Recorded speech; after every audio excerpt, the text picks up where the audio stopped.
Right, good afternoon and a warm welcome to everybody joining us for today's Learn in Your Lunchtime Friday afternoon webinar, where we interview fantastic people like we've got today. I'll introduce and talk about Buntu just now, but we'll also do lots of coaching on various different topics like writing and researching and doing proposals, and really whatever it is that this community of students needs to be successful in their lives as students at university, in their careers, once they leave university. And our hope and really what we work hard to create is a community. Last week we spoke about mentorship, and we signed up a number of people to become mentors in the Facebook group. We had a lot of people that need mentors and need that accountability and support to help them get through their studies. Plus, we've launched courses on student success and the 6 steps that you need to take to be successful, to confidently complete your degree without the stress and, all the difficulties that often come along with, trying to get through postgraduate level studies, etc. So all of that and more we do right here every Friday, 12 o'clock. And please, guys, as you are joining us, as always, say hi and just tell us which university you're from so that we've got an idea of which universities are with us this afternoon. And guys, just so that everybody's aware, we've got 2 interviews today. We're talking first to Buntu Fanteso, is with us now for the next 45 minutes. And then we'll be talking to Bradley Knowles from Converse. And Converse has launched a student debt campaign. They have got a pot of about 2 million rand that they're dishing out to students in need, students that have debt and would like to apply for some of that money. Converse potentially will then pay off some of that student debt. So at 12:45, Bradley will be joining us in studio, and we'll be switching across to talk to Bradley about the Converse student debt campaign. But why we added it in today was because the closing date for applications is on Sunday, the 14th of March. So you have a limited time period to get your application in if you would like to, get some student debt funding from Converse.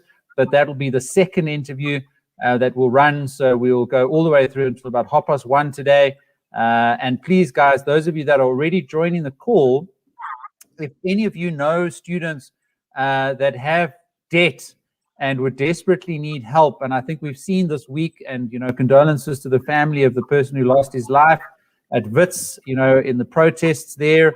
The student funding crisis is real, and just wonderful to see Converse stepping up and helping. So those of you that are on the call already, can you go and grab the URL from your browser and then send that through to anybody that you know who needs help with student debt? And there are people that need that. There's no doubt it's a crippling issue in South Africa. Companies are helping, and I really just want to showcase what Converse is doing, and let's spread the word out. So can you guys please make sure that you grab the URL, send it out, and let's get people on board for the second interview with Bradley Knowles. But before we get there, such a privilege to welcome Buntu Fanteso to the Student Success Coach Lunchtime webinar. Buntu, welcome. Tell us about yourself. Thank you so much, Peter, and thanks to everyone who's watching today. I see Tax is here, I see Vets is here. Hi, guys. I hope you can all hear me. So, as Peter said, I'm Buntu Fanteso. I was born and bred in a village outside Mthatha in the Eastern Cape. That's where I spent most of my time in my education. I did my matric in 2014 at Zwelipangile Senior Secondary School, which is a public school within the village. After completing my matric, I went to do a BSc in Environmental Studies at the Water Scarcity University between 2015 and 2017. And in 2018, I moved to do a BSc Honours in Geography at the University of Johannesburg. That's where I recently completed my master's degree in Environmental Management. I'm a Rhodes Scholar Elect 2021, which means I'm off to Oxford by the end of this year to complete my studies. So that's who I am. Buntu, and from all of us here at the Student Success Coach and the community that we run in the Facebook group and here on the YouTube channel, and we have a podcast and lots of other environments within which our students can get value and interact and help each other be successful. Congratulations. And it is just absolutely fantastic to see. I think there were 10 Southern African students, 9 from South Africa, yourself included, that have been awarded the Rhodes Scholarship and will be making their way off to Oxford this year. Now, I did say in our Facebook group, and I just posted a notice about this interview, that I guess you're going to be packing an umbrella for the rainy weather in England, eh? I think I'll bite that side. I won't pick it. Exactly. So now, Buntu, I mean, you've given us a bit of background there. Your story is fascinating. I mean, you're passionate about helping other students be successful. So let's just go back a little bit. What has given you that drive and that passion to give back, into the community, and particularly what I read about you, kicking off programs to help, students, get through their studies, very much like what I'm passionate about doing, that we do here on the platform, etc. What was that driver in you, and why did you do that, and what does that program look like? What have been some of the results of that, in your home community? Okay, thanks, Peter. So I'm coming from a community that is faced with so many challenges. And growing up, I've witnessed these challenges and told myself that one day I would like to be part of the people that will actually provide solutions to the problems and make sure that we are creating better communities. And I always make sure that I provide assistance to students, because when I was in high school, I didn't have anyone to mentor me. I didn't have any proper guidance. So I don't want anyone to experience the same challenges that I experienced, especially transitioning from high school to university. So I actually want to give back to the students so they can have a smooth transition and make sure that they adapt to university, but most importantly, they have adequate information before they enroll in any studies at university level. So I've been involved in a lot of programs at varsity level, from entrepreneurship to science.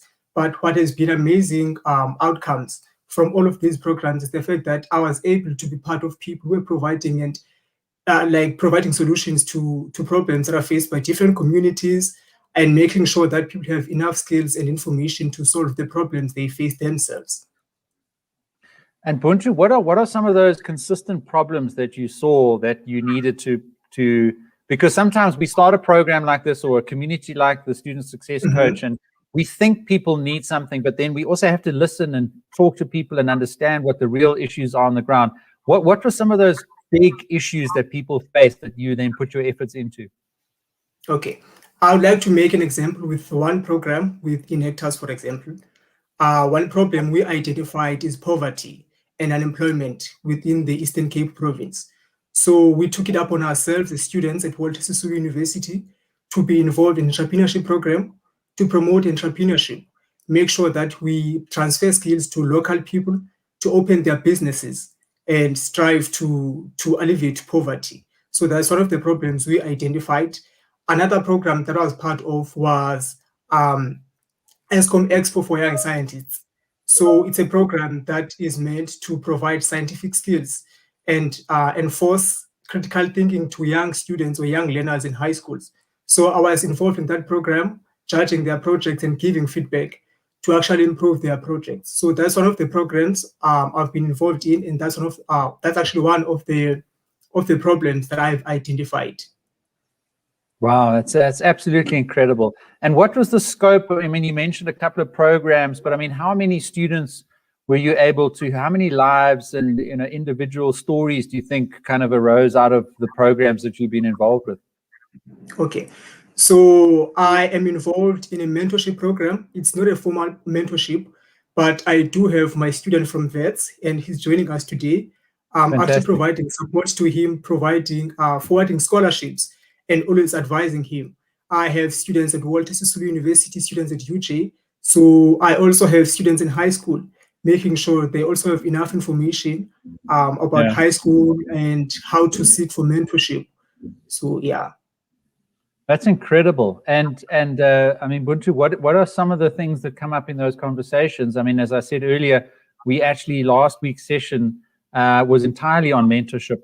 And we interviewed a student from Takis, Cara Demura, who's also on the webinar today. And she also put her hand up and she says, I want to be a mentor. I'm passionate about helping other students. And then we used her as an example, to help other people step up and become mentors, because people really just need that support. They need that coaching.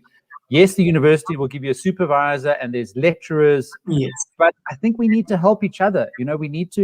We need to stand together and get each other through, the journeys that we're all on to be successful, improve our lives, and solve the problems of society. So So in mentorship, what does that look like? How do you actually do that practically? Firstly, one of the things I've learned in mentorship is that some of our peers, they learn better when they learn from us as opposed to when they learn from lecturers and supervisors. So, but the approach that I use is that I want them to be independent. I want them to identify what are they lacking from, what are they lacking. So from there, I'm able to provide solutions. For example, others, they don't know how to write scientific report. They don't know how to write a research dissertation. So that's the kind of help that I'm providing to them. But firstly, I want them to indicate what they need help with, so I can be able to provide a solution. Okay, so you have a question-based coaching approach. Yes. And then they have to define the journey that they want to go on, and then you assist them with that journey. And Buntu, I just want to ask you there, you mentioned that, you know, people are looking for skills to write research reports and proposals and theses and so on. I mean, how can we help students with that skill? Okay, firstly, I think we need to raise awareness about these kinds of programs, because they are not aware that there's actually a coach that can provide information to them. And we need a one-on-one mentorship program. In that way, it will be more effective to mentor students, because some of them can't ask questions when there's in a larger group. So we need a one-on-one meeting or a one-on-one session where we help them and make sure that they get the information that we're providing to them, as compared to when we are providing information in a large group. So we need to raise awareness about this kind of program so that they are aware of these programs. But most importantly, to have one-on-one meetings with them and not group meetings. I think that's the most effective method of transferring this information to them. Okay, super, Buntu. And so what that one-on-one interaction, is that then a kind of a weekly catch-up? And is that then how you interact with the student on a regular basis, just to keep them on track, you know, towards their goal that they've defined that they need help with, etc.? I usually do it monthly, depending on what they are facing, because some of them, they don't have much work to do and their deadlines are quite flexible. So they don't have packed up work. So I do the sessions monthly. Okay, because we were discussing this in the previous session as to whether it should be, you know, weekly for half an hour, or maybe less frequently for a bit of a longer period, etc. So monthly works well for you. That's interesting. And a couple of the mentors that are on the webinar today that have made themselves available in the Facebook group, I think they'll work it out with their mentees to find the right model as to how they can help them the best. And I also find that even a mentor learns a lot in the process. If they've stepped up to help another student, they themselves will grow and develop in their own journey as a student. So I think it really works both ways. And I can certainly see, and what I've read about you, is that you've developed these incredible leadership qualities through giving back and through stepping up and starting all these programs. You've then been on your own journey to successfully becoming a Rhodes Scholar this year, which you know, I think is just testimony to that great work that you've done. So we had a couple of questions here. So Kara, in fact, as I mentioned, she's a mentor in our Facebook group. So I know she's busy with her master's, and I think she's going to finish end of next year. So now, Buntu, I think, you know, what everybody would love to hear about is tell us about the process. How can students, and sometimes you have to think big. You have to think to yourself, I could study at Oxford. I could go to one of the world's top universities, and the Rhodes Scholarship Foundation makes that possible. As I said before, I've got a very dear friend of mine who I interview on the podcast this year. He was a refugee from Rwanda, and he ended up fleeing Rwanda, became a car guard in Durban in South Africa, and from there applied to become a Rhodes Scholar, studied at Oxford, and I met him when we worked together at ABSA. So I've seen in my own experience, in my own network, the importance and the value of these types of scholarships. But walk us through the process that you went and how you found out and what you did to now have this incredible opportunity of going over to study at Oxford. Just take us all through that whole process and give your advice to people listening today that might have that as a dream. Okay, before I answer that, just like to I would like to encourage students to subscribe on the government website. It's international scholarships. You can see that there's a lot of opportunities for young people, especially Black people, to go to Oxford and to go to other international universities. But on my side, I got to know about the scholarship in 2019. It was forwarded to me by my supervisor. But at that time, I couldn't apply because I had already registered for my master's at UJ. So I had to wait for 2020, which is last year. And then I applied last year. I completed my application form. I think that's the most important thing to do. Always make sure that your application is complete and provide information that is needed. I completed my application. I sent it, and then I was shortlisted for the first round of interview, which was regional, which means I was competing with Eastern Cape and Free State. And then from that regional interview, I managed to advance to the next round, which was the national round where we were competing as a country for the scholarship. And I was announced as one of the winners. So that's how I got to know the scholarship, and that's how I got selected for the scholarship. But for anyone, of course, to qualify for these scholarships, you need to be involved in different programs, because now people don't want to invest their money, their time in people who are just going to universities to get information. But we need young leaders, people who make sure that they are proactively involved in solving problems that our country is facing today. So you need to be involved in leadership, which is one of the most important elements of the Rhodes Scholarship, investing in leadership. And you need to be doing well academically. You don't have to get straight A's, but you must be able to balance your community work, your leadership with your academics. So that's one of the most important elements about the Rhodes Scholarship. So, for example, if you sign up as a mentor in our Facebook group community, for example, and you can demonstrate that you've mentored other students and helped them to be successful, is that an example of leadership that then you could talk about in those interviews for the Rhodes Scholarship? What are some other practical examples of leadership?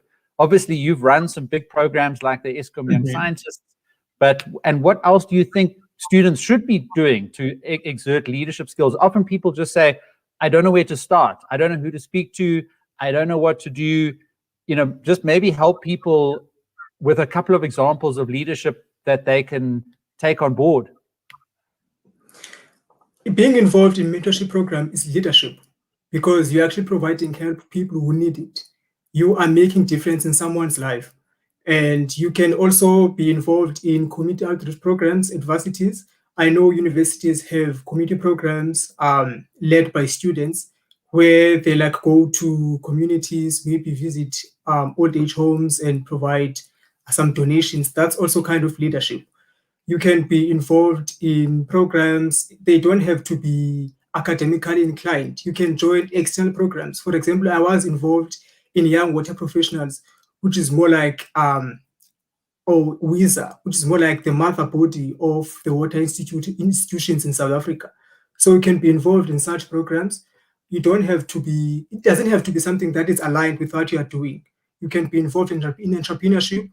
You can be involved in politics. I think that's one of the things that we tend to undermine as students. We don't want to be involved in politics because we believe that we won't be able to pass if you're involved in societies. Join debate, join culture, join sport. That's leadership, because when you join those societies, there are leadership positions. They have president, they have secretary, they have marketing officer.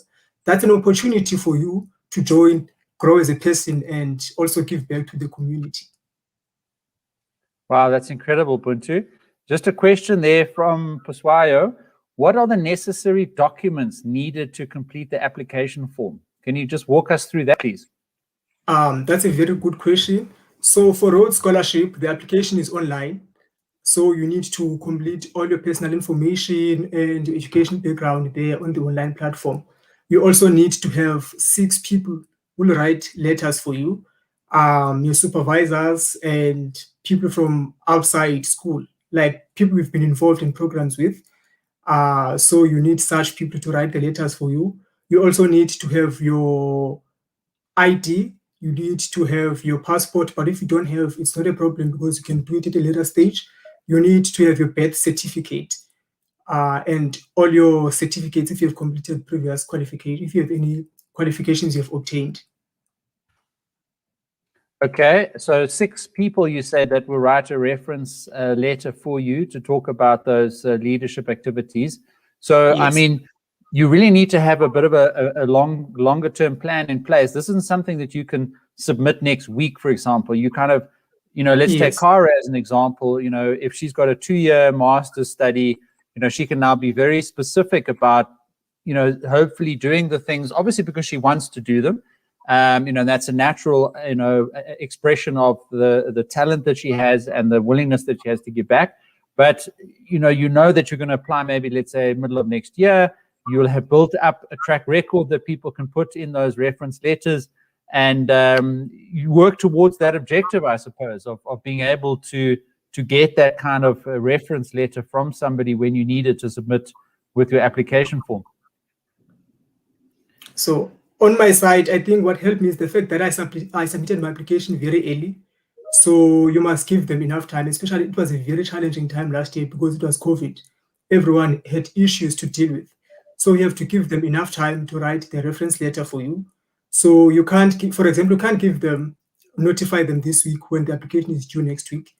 And Rhodes, I know they give people like enough time to prepare and apply for the scholarship. So make sure that you notify all your referees on time. Okay, super. And I see there was a question there just to say, can you repeat which website they would need to go and have a look at to find out all this information? And if you can give it to me now, we can stick it up on the screen so that everybody knows exactly where they do you know the website? Can I quickly copy it and paste it instead? Yeah, absolutely. Copy paste it in there. And then, so just on that point, Cara says, so then would you begin putting together your application at least a year before submitting? So Cara, I mean, what I hear Buntu saying is that you hop on the website as soon as possible and see what is required. And then, don't leave it till the last minute, but plan ahead based on what's required in the application process so that you've got time to get all those things together and do the actual work that they're going to be assessing. And, as Buntu said, maybe just get that in well ahead of the actual deadline, I suppose. So, Peter, I have the website. I'm trying to paste it, but I can only see comments. Can you please open an option for me to comment so I can paste the website? Yeah, you can put it in our private chat there. Or you could just email it to me quickly, and I'll pop it into the chat for everybody to get access to. I just pasted on the private chat, so you can just copy and fantastic. Okay, let's go and pop that then into the comments for everybody so that we've got it. And then what I'm also going to do is just stick it up here so that we could potentially go and have a look at it. So Buntu, I mean, this has all been very interesting. And another question that I saw from somebody else was just, do you have to go? Well, I mean, I guess with COVID now it was all virtual, but the interviews and that, were there interviews with people from Oxford, or because you spoke about regional interviews, and then was there something where you interacted with people from England or Oxford? How did that work? So it depends, I think, with the category that you fall under. But for me, the first round of interview, I was interviewed by Rhodes Scholar Alumni, which is previously awarded, which is people who were awarded the scholarship like in previous years, for first round and second round, including Eusebius Makesa and other judges. So it's mostly previous scholars. It's not people from England. They are from South Africa, majority of them. Right. So I've got the website up there, and maybe you can just talk us through this, Buntu. It looks like there's a range of scholarships available for people to apply, hey? Yes, there is. So what I suggest is that they must subscribe so that they can get notification every time there's a new scholarship coming. Okay, so we're just having a look now at the available scholarships website. So you can choose here bachelor's, master's, PhD, doctorate, etc. It looks like there's quite a lot of very useful information you have for people to go and have a look at. And I presume the Rhodes one is here, but these ones are available at the moment, I guess. So, and this is something that we do often put on the group scholarships or funding opportunities. I mean, even talking to Bradley just now after yourself is opportunities for students to get funding. And I mean, I think this is one of the top priorities that students have. So anything else about this website that you want to talk to people about? No, I think I've covered everything about the website. Okay. And okay, maybe let's just have a quick look at the frequently asked questions. Maybe there's something there that we can have a look at. So you could go through here and you could find out more information, which I think is great. And it looks like this website is very organized and very helpful. So there's a question about studying in South Africa and getting bursaries there. And that's probably, I guess, what we're going to talk about now for South African students in their current, institution, how they can get support that they need to pay off their student fees and their interest and their debt and all of those types of things, which I think is absolutely critical that people are dealing with at the moment. Okay, and there's a lot more information here. And I think what's great, Buntu, is that you said go subscribe there for the newsletter. Yes. And then, when new scholarships come up, they'll obviously, ping you guys in your inbox to get that information. So I'll leave that up there just to remind everybody. And then Calvin, who's also a regular on the show, he asks, now that you've been through this journey, you've given us some of your background, you're off to Oxford at the end of the year, and we wish you well and we congratulate you, and you're an inspiration to all of us. You mentioned your water scarcity research, and I mean, I don't know whether that's got anything to do with what your ambitions are. As Calvin asks, what does this mean for you? Where are you going to take this, and what do you want to do with this opportunity in Oxford? Okay, so I would like to use this opportunity just to develop myself and make sure that I have all the necessary skills and knowledge that will contribute to me, my growth, and make sure that I'll be perfect and making moves in the academic space, because that's where I want to be. I would like to be in the academic space, do research that is making positive contribution in solving the socioeconomic and environmental problems that are facing today. So my long-term goal is to be in the academic space. That's where the scholarship is going to take me to. Okay, so you're going to give back in an academic context and help then obviously other students to get through their research. But your area of research, I mean, when I was reading up about you, you've been studying, water scarcity. So something like water sounds to me like something you would put your efforts into and maybe supervise other students that are trying to solve water scarcity issues, which is obviously critical for us, especially in South Africa. Yes, my research was based on water scarcity and traditional knowledge. I was basically arguing that modern technology alone cannot provide us with adequate solutions to the problems that are facing today, climate change and water scarcity. So for us to be able to solve those problems, we need to take into account what people are already doing and develop strategies based on that. And this is something I want to continue with because I'm coming from a water scarce region in the Eastern Cape. If you go to the Eastern Cape, my municipality, there's a billboard that you are now entering a water scarce area. So that's why I would like to continue working on water scarcity and have be involved in providing solutions to water scarcity problems at a global, national, and provincial scale. And do you have any solutions that are viable that maybe we can start to implement or that we need to get funding and investment for? What solutions have you come up with in your research for water scarcity? Yes, I do have solutions.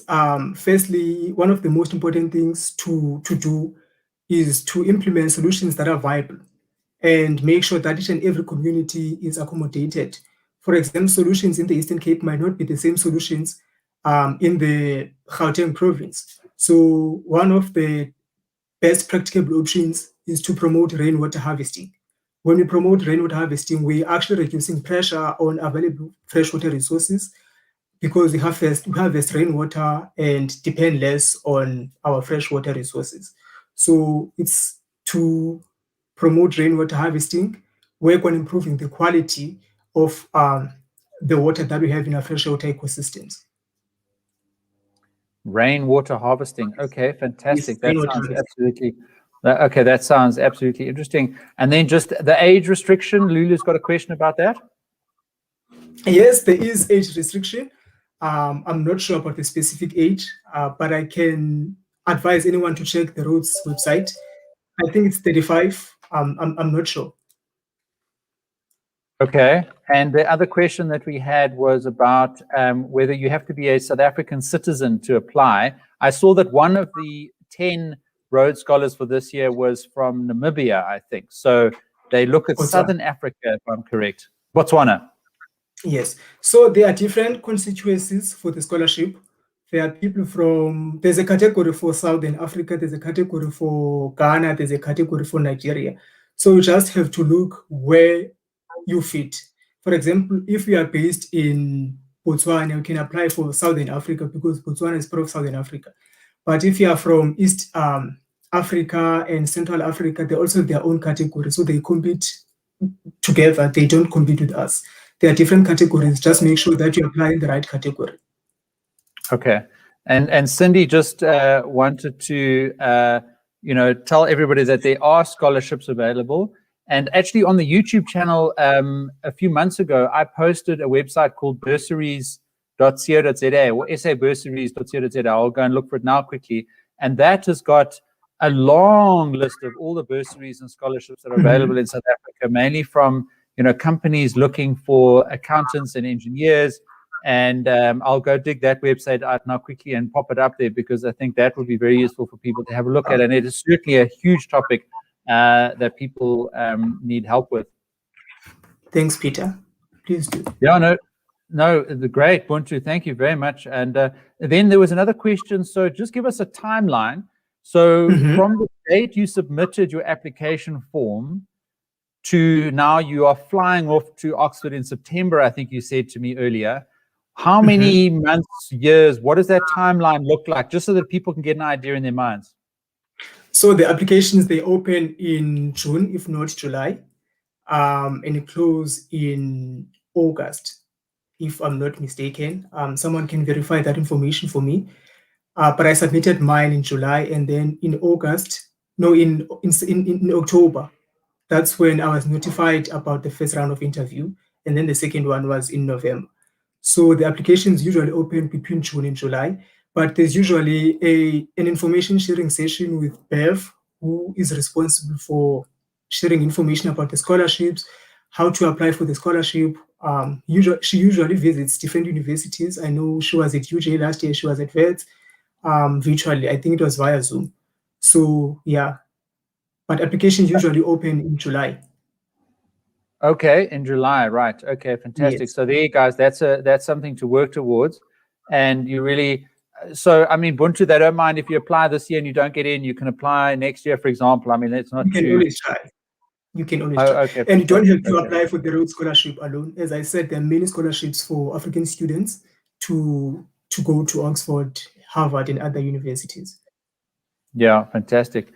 Buntu, while I'm thinking about it, wanted to call up this other website that I had shared on the group previously, which is a list of all SA bursaries that are available at the moment, coming from, obviously all the employees or employers that are looking to get these skills into their companies.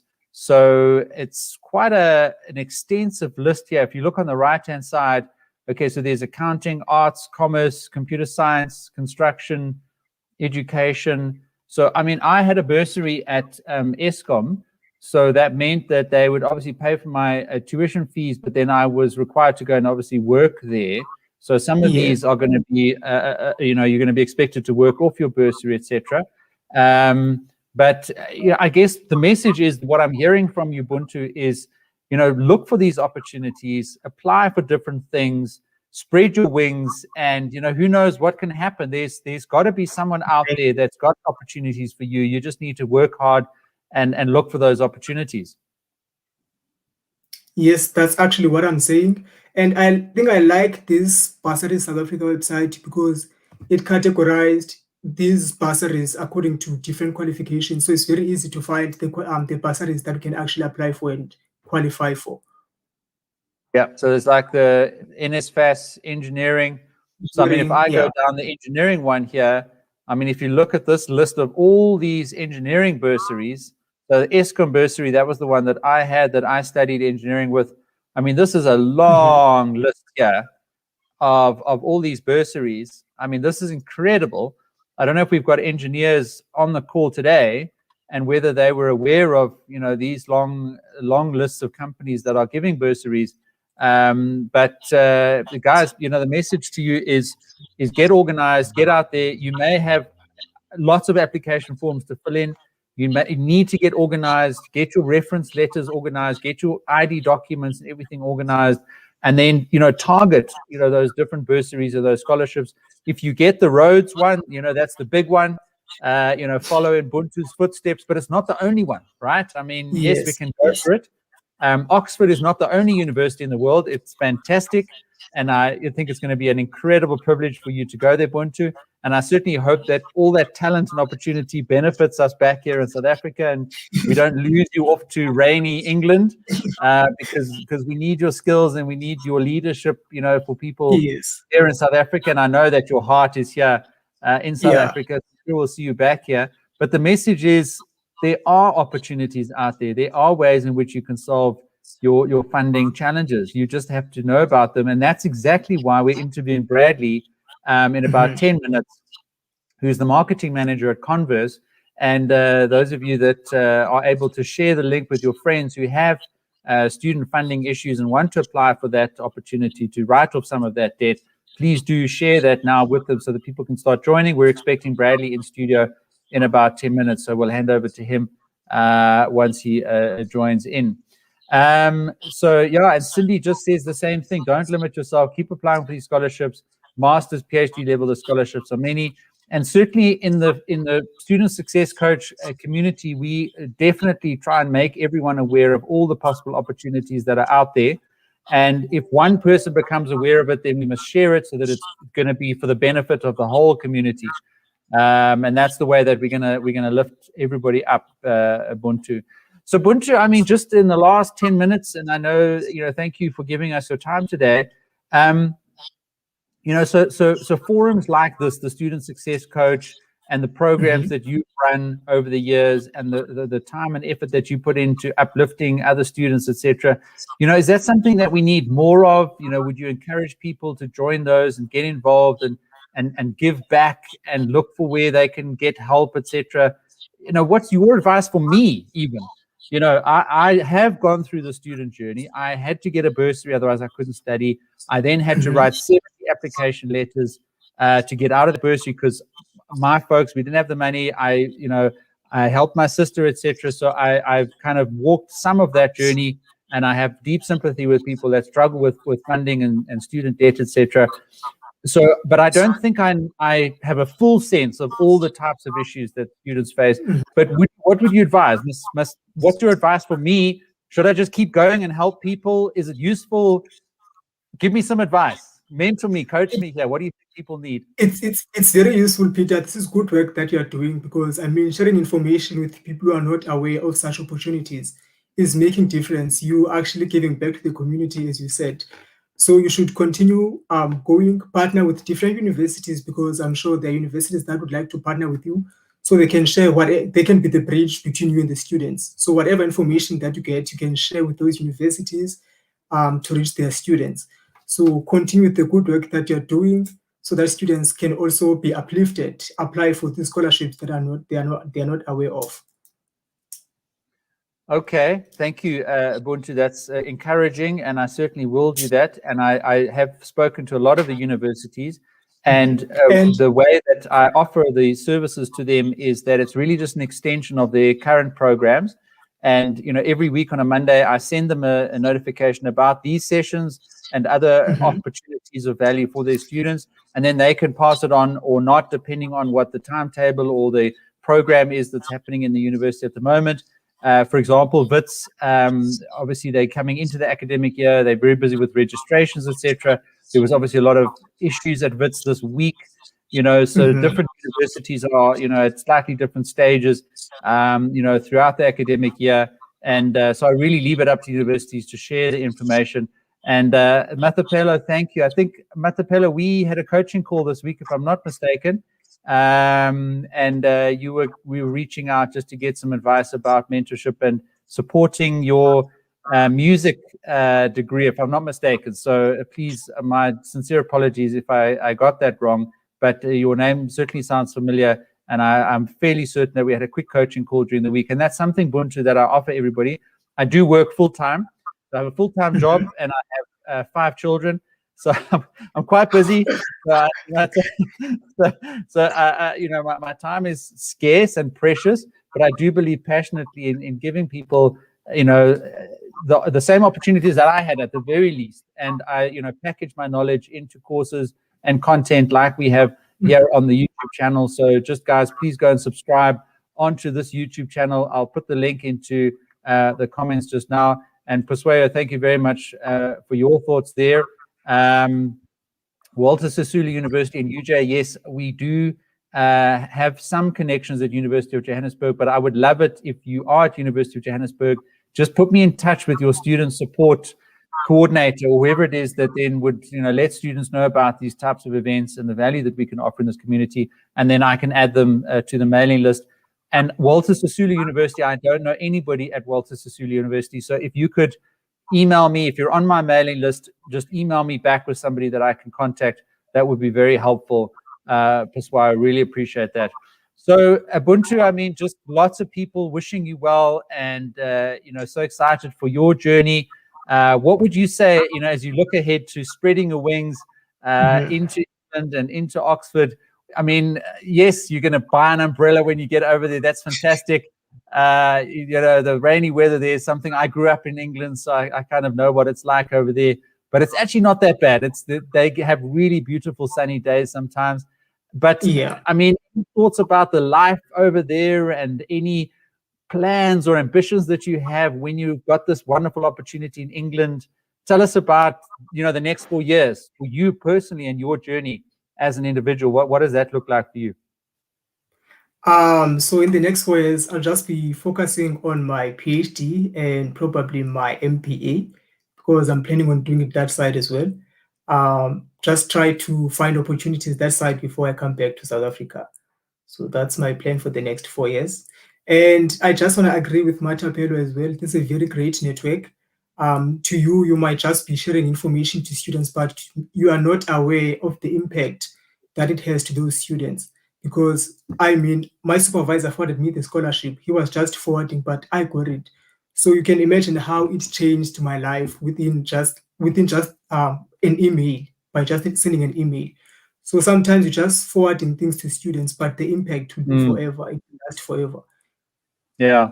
I mean, Buntu, imagine if there's one person, just one person on this call today, okay, that joined and listened in, and in a year or 2 years' time, they send us a message and they say, you know what, guys, I followed that website, I clicked on the link, I filled in the application form, and now I'm off to Oxford, or as I say, it could be some other university, but they've been afforded now an amazing opportunity, which, as you say, was just because fortuitously they were in the right place at the right time, they took action, but there was also somebody creating an environment, running these types of sessions where they could get that sort of information and look for those types of opportunities. I mean, that would be fulfilling for me, and it would make me feel like we're doing something of great value here.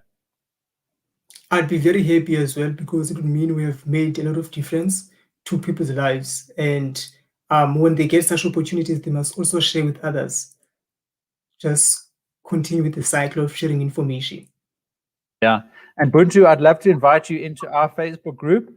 And, we have really quite an intimate community there. And if you want to post a picture of, a selfie there on the Oxford campus and just inspire us, and we'll also send lots of love your way. I'll invite you into the group, and it will be just really great to follow your progress and continue to be inspired as you make your way over to England and, make the best of this wonderful opportunity. But, as I said earlier, bring the skills and the leadership back. We need it in this country, and I'm most certain that you will do that. I will definitely do that. Okay, fantastic. Buntu, thank you very much. I really appreciate your time. And we will let you go, and hope that you have a super day further. And I see that Bradley is just joining us in studio. So Buntu, thank you very much. I'm going to say goodbye and good luck, and I'll invite you into the Facebook group so that you can keep us updated. We won't bombard you. We know that you're going to be very busy going forward, but we consider you part of our community now, and we consider you one of our inspirational leaders that we'd love everybody to continue to get the benefit from. So good luck. Best wishes, and thank you again. Thanks, Peter. Please do add me to the group. I think this is a great network. We always learn from each other. And to everyone who's not part of the group, who's watching this live video, please also join to get information, to share information, and to be inspired, to inspire others as well.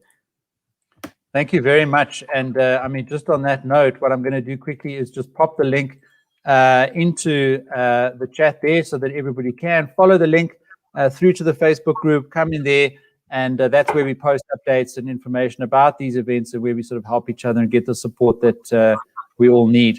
So Bradley is in studio. Bradley, if you could unmute yourself there, and then I'll bring you into the live stream. Buntu, we're going to say goodbye. Thank you, all the best, and I'll see you in the Facebook group. Thank you so much. Thanks, Peter.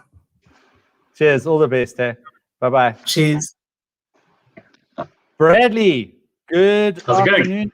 and welcome to you, and thank you for joining at such short notice. It's absolutely fantastic to have you on the show today. So just by way of introduction to everybody, and we sort of did tee it up at the beginning at 12 o'clock before I interviewed Buntu, and I don't want to steal your thunder because I want you to explain everything that Converse is doing to help alleviate student debt, but I just saw this in the newspaper yesterday. In fact, this was the article in the Sandton Chronicle, and so I, through the power of social media, found a mutual friend and said, "Pop me your number," and you replied back immediately last night and said, "Yes, happy to be on the show. Let's come and talk to your students." So Bradley, over to you. I mean, tell us a bit about yourself, Converse, and the Kick the Debt campaign. Cool. Yeah. Well, really good meeting you, and thanks for having me. So yeah, my name is Brad Knowles. I'm the group marketing executive for the LA Group, and one of our brands, Crown in Our Jewel, is the Jewel in Our Crown. Rather, is a Converse brand, and we've had it for many decades in South Africa, and it's a really exciting one. It's something that I think it's a brand that the youth of South Africa have almost taken upon themselves as owning. Many South Africans hold Converse as a South African brand, actually, even though it's not, right? But it's just has such deep roots in our country, and we actually celebrated these roots recently in a campaign we did in December, where we ran a campaign celebrating the roots that Converse has obviously had over the years, and just obviously having done all the research around that and seeing how Converse has been there with the youth, especially when the youth in our country's history has been fighting against injustice. Converse has been there as well. And we used the line in that particular campaign saying, "They walked so we could run." Essentially saying the youth of that's gone by, the youth of our history walked so the youth of today can run and flourish and strive. But one thing that is stopping that flourishing is this crippling debt, this epidemic of student debt in our country, which has reared its head a few years ago in the form of fees must fall, and continues to be an issue that pops up and down in the news, but no one is doing anything about it. Converse has always stood for this daring spirit of youth, and that it just makes sense for us to get behind the youth of our country and to do our small bit. And unfortunately, is a small bit, and it's not going to be fixed in this one campaign, but it's a start, and that's where we came up with this idea of hashtag Kick the Debt. Let us put some funds. It started off as a 1 million rand pledge at the beginning of this month, and it's within a week, the amount of applications that came across my desk was horrifying. And mid-campaign, we said it's just not enough. And we doubled that pledge to 2 million rand and extended the application deadline to the 14th of March. So we started the beginning of Feb, I beg your pardon. And it's coming to an end in a couple of days, but there's still opportunity for people to get their applications in. And that's why I was more than happy to come on and have a chat with you, because the whole point about this is we want to spread this message far and wide. There's so many people that have are crippled or handbraked by this, and this is our small way of trying to tackle this big issue.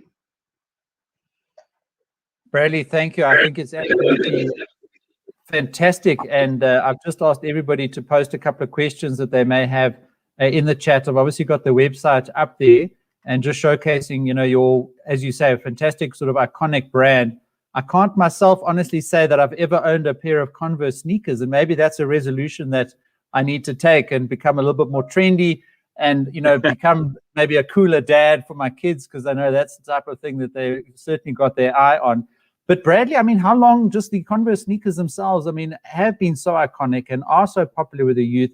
You mentioned it's not a South African brand, but just a few minutes quickly, I mean, how long has that brand been around, and what is a little bit more about the roots of it, and as you say, the jewel in the crown of your broader group, etc. Yeah. Where did it originate, and what is a little bit of the history of that iconic brand? Yeah, so look, Converse it's out of Boston. It's a big American brand that has made its way for decades and decades around the country, around the world, and has been in South Africa and been entrenched in South Africa for as long as you or I could even remember. It was such an important sneaker in the apartheid era.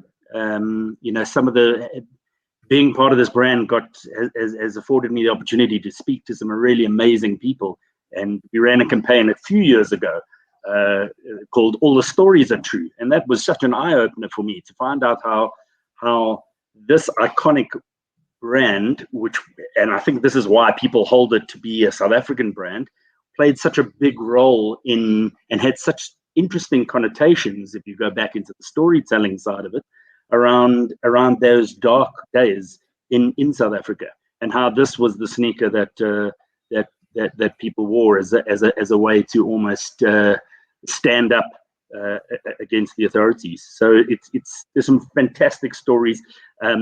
In that campaign, we chatted to a famous South African band called Trompies, and a lot of these stories I actually heard from them, and a lot of it is built into their lyrics, and it really is quite a special, unique brand story.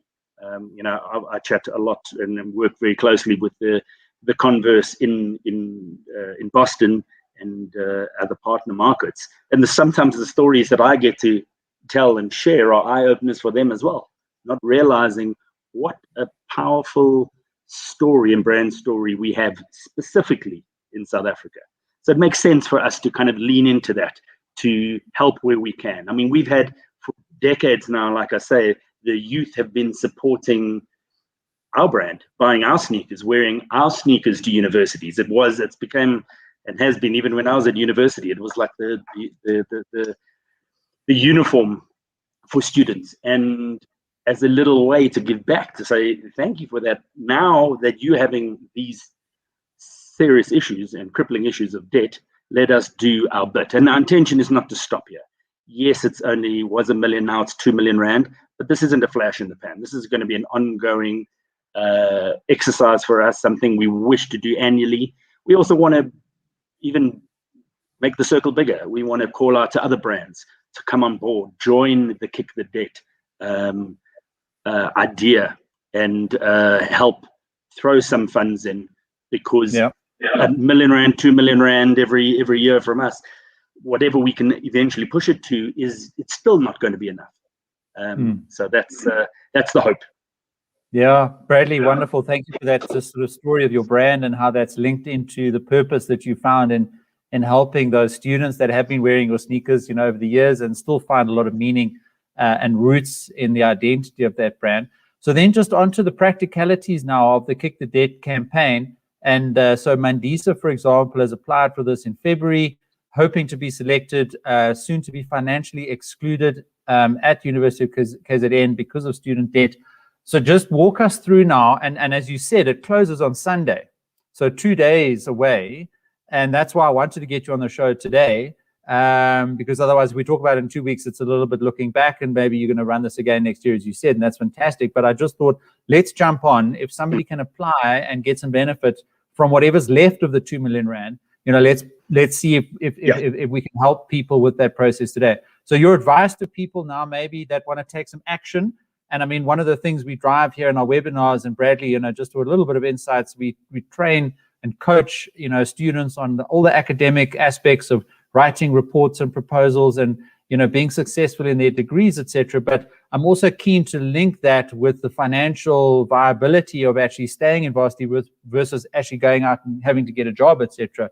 Because you can't write well and complete your degree if you just, like Mandisa, are not going to be able to register or study at the university. So practically break it down for us now in the next couple of days, and then maybe just touch on a couple of the conditions and qualifying criteria that you would look at, so that we can really just be open and transparent, with everybody about how it works, and, the people that do qualify, how they can have the best chance of being considered. Yeah, sure. So we've made the application process is we attempted to make it as simple as possible. It's on our website, which is converse.co.za. You had it up on the screen just now. Anybody, you have to be a South African to apply here, but anybody can jump on, fill out their details, and apply. There are a couple of questions that we're going to ask. There are some criteria as well. We said from the get-go, we wanted to make sure that we're good stewards of this money and make sure that it ends up in the right hands. And in order to do so, we have put some criteria in. So, for example, we look at how diligent the students have been in their attempts, what they have been able to do so far. So we do look at results. It's not about the person with the highest averages going through, but we have kind of put in a minimum requirement of around a 60-degree average, just because we want that money potentially to end up in the hands of students who have applied themselves, are diligent, and the only thing holding them back is the debt. We've slowly but surely started, because there's actually, just following the hashtag Kick the Debt on Twitter, we've seen a lot of comments like Mandisa's just now around people saying, sure, my university is asking for the money, would love to know, would love to find out. So rather than wait until right at the end of the campaign, we've started 2 Fridays ago now with the first batch, just a small batch, just to start getting some of the funds out there to people, and we kind of wanted to do it in a fun way, and we've had some nice brand ambassadors and friends of the brands, like Mo Flavor, there he is over there, DJ Fix, Jay Something, who's a great friend of the brand from Mikasa. So we've actually had these guys phoning a lot of the candidates, capturing that phone call and just giving them the news. And sure, hearing some of the responses there just shows you what this means to people. And it's been some really happy comments and some tears as well, which is to be expected. So by no means have we spent the money. This is why and I'm happy to come on to platforms like this just to say, please apply, because we're going until the 14th, which is already an extended deadline. We also, I think it's a great opportunity for me to ask and chat to the students out there listening is to say, I think some people with smaller amounts of debt are holding back, thinking, it's a smaller amount and Converse aren't interested in that. And I think to the contrary, we've definitely the guys with heavy debt, I'm talking 50, 60, all the way to 120,000 Rand of debt. Those guys we're seeing a lot of those entries. What I'm interested in is I'm not seeing a lot of the guys with smaller amounts, which can be as crippling. If you can't pay 100,000 Rand and you can't pay 10,000 Rand, they're both are as crippling as each other. So my encouragement is for people to to still participate, to still apply, especially those guys who thought, I'm only 5,000 Rand short here. You know, I don't want to trouble Converse. You know, we want everybody who is struggling in this space to apply. There's still time. I was going to say plenty time, probably not plenty time, but there still is a couple of days, and a lot of people haven't heard from us yet, and we will get to them. We've on about 61,000, I think it is now, applications, which is really a lot, and it's overwhelming, but we are getting through them all, and we're being good stewards, as I mentioned, and vetting, getting hold of the institution as well, because ultimately what we do is those that we've chosen and those that we will choose will pay that money directly over to the institution to make sure the money ends up in the right place as well. Yeah, that's the process.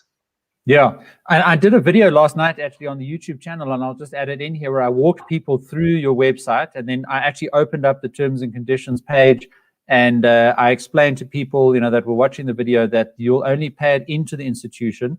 But I think your point is very well made, that you know, the 2 or 3 or 4 or 5,000 Rand, whatever it is, any amount, I'm sure is going to help you just alleviate some other bills. And if it's a case of spending 5-10 minutes, you know, on the website, getting a bit of your documentation together and writing up a little bit of a motivation and sending it through, it would make sense for you to do that. And that's, you know, 1,000, 2,000, whatever it is, that you can then spend on your books or something else, or something that you need.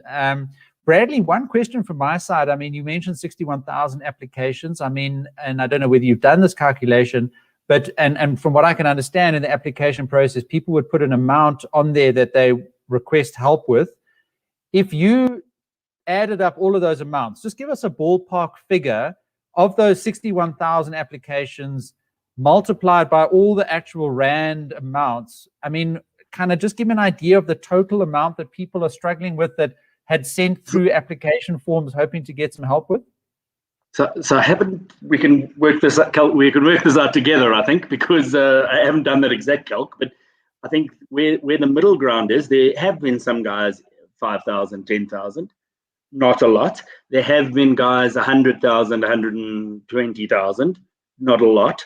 The sweet spot seems to be around that 30,000 mark.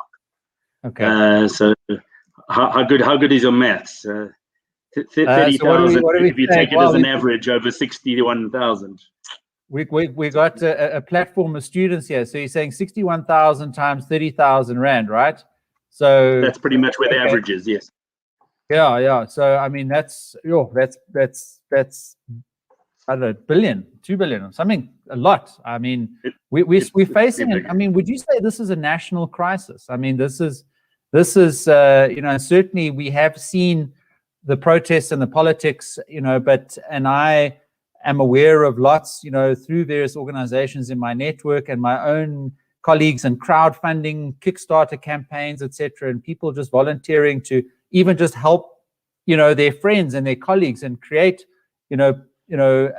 hopefully some alleviation through, you know, community funding, etc. But as you say, we're all trying to do a little bit, but unless something is done more sort of at a national level, you know, it's just going to continue being a thorn in our side, I think, and hold potentially this high quality of potential back from achieving, you know, the success that we need them to achieve, I guess. Yeah. Look, if this isn't a national crisis, then I don't know what qualifies.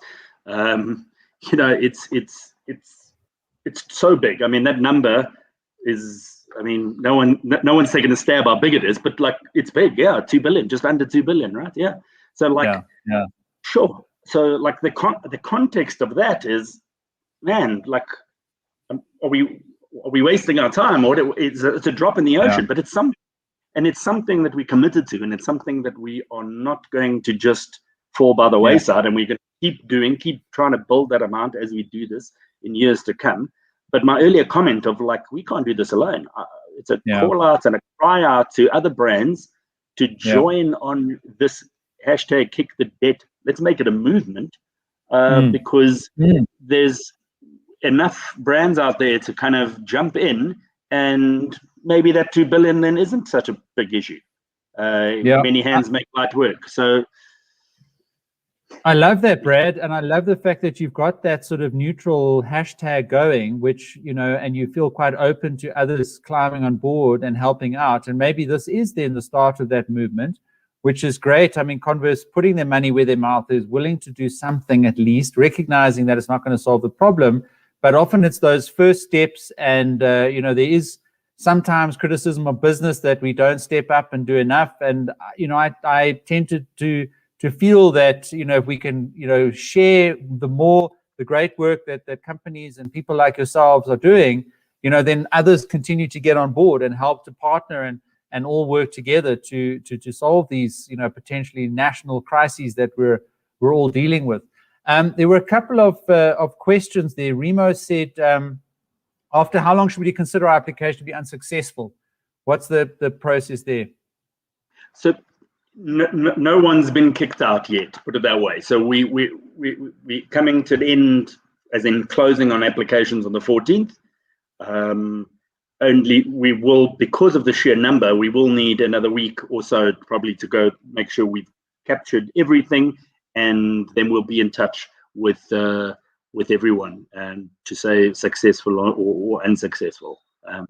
It is. So just because, I think one of the questions as well, somebody applied early February. The fact that you haven't been told yet doesn't mean you're out. So don't panic just yet. It's just the sheer volume and the vetting process that takes some time. But we will get in touch, and hopefully for you, if you're listening, it's good news for you. It would be great to help as many people as we can. And to that end, we've, on some of the big ones, what we've done is paid a part payment.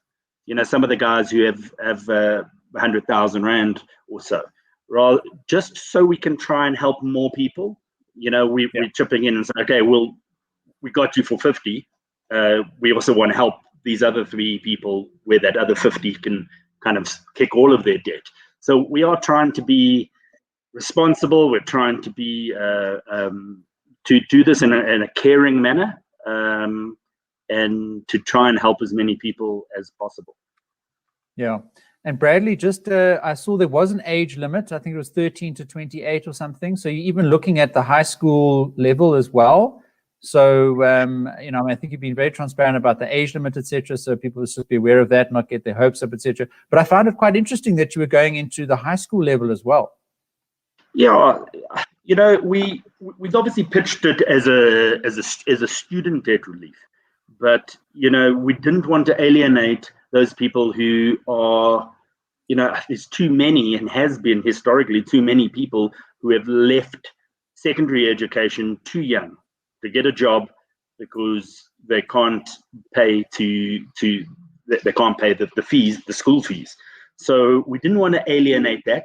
Like I say, we haven't necessarily pitched it there, but we definitely, some questions have actually come in on Twitter around that, and we said absolutely apply. So we haven't cut it off there. We have said pretty much, like you said, it's 13, so that kind of gives you your high school. The focus is on tertiary, but there's also debt issues in secondary, and we didn't want to leave that out or stop anybody who's in great need in that space from applying. Yeah. And then, so Zahara said maybe, for next time or next year, if you, do run this again and you're able to extend it and maybe get other corporates and companies on board to help, make that pot a little bit more extensive, maybe look across our borders and, obviously I know there's sort of challenges, etc. with that, but, just maybe a nudge there. Top of the list could be Namibia. If you were to broaden it into a Southern African initiative, that would be great if that was something that you could think about. It's a good idea. Yeah. And Calvin just said, and I totally agree, any amount helps at the end of the day. And I think that is absolutely so important to really consider. Just when you as a successful student, one of the things, Bradley, that we coach everyone about is, when you're on this academic journey of getting a PhD, you run the risk of thinking in big chunks or big outcomes. And, sometimes writing a thesis or completing, a research project or doing a proposal or a presentation or getting a paper published, etc., is just such an unattainable goal that people then, are put off by it. Same with student debt. You've got so much to pay off. Where do you start, etc.? And the way that we coach people is to say that a PhD, some debt that you have to pay off, it's a task by task, inch by inch, day by day, hour by hour, step by step process. And we've just come off of the chat now with Buntu, who got the Rhodes scholarship to Oxford, and we talked about a range of other bursaries and funding opportunities and scholarships that are out there that people can go and have a look at. And if they get 2,000 Rand from Converse and they get a scholarship from somewhere else for 5,000 Rand, with a little bit of homework and a little bit of discipline and diligence. And one of the things I teach in one of my courses is about how to get organized, map out all the things that you have to do on a daily basis using a Kanban board, and work on the things that are in progress and then celebrate the things that are done, etc. If you build that discipline of daily tasks and organization into your routine, not only in how you tackle your academics, but how you tackle your financial life and your personal financial situation, even if you've got a 50,000 Rand debt hanging over you, yes, it can be depressing and you could get, negative about that, but tackle it 1,000 Rand by 1,000 Rand and eventually, God willing, you will get through it. Sure. Yeah. I mean, you're right. Just now you mentioned around because it's more than just the fees. There's school books. There's a lot of the guys that's accommodation, and hence the plea to the guys with the smaller debt, by all means apply, because yes, it might be something small, but you've also got something small on the books, on something small on the accommodation, another smaller amount here and there. And before you know it, you actually are up to probably 30-odd thousand Rand by adding them all together. So I think it's a good point you raised there. And I think for me, the saddest part around some of the stories that I've seen and heard, and even before when we were in the planning process of this campaign, there was a story doing the rounds from a med student who had gone through, but they weren't the tertiary institution wasn't prepared to give the degree and the results because fees were holding that back. And it's kind of, so many people are telling me that story, and it's actually this vicious cycle, and you can't get out of it because you're not allowed to either register again for the next semester with some institutions until you've paid your fees, but you need the money to pay the fees. You need a job to get money. You can't get a degree to get a job to get the money to. Yeah, it's a vicious cycle. I think too many of our this affects too many of our youths in South Africa. And we need to try solve it.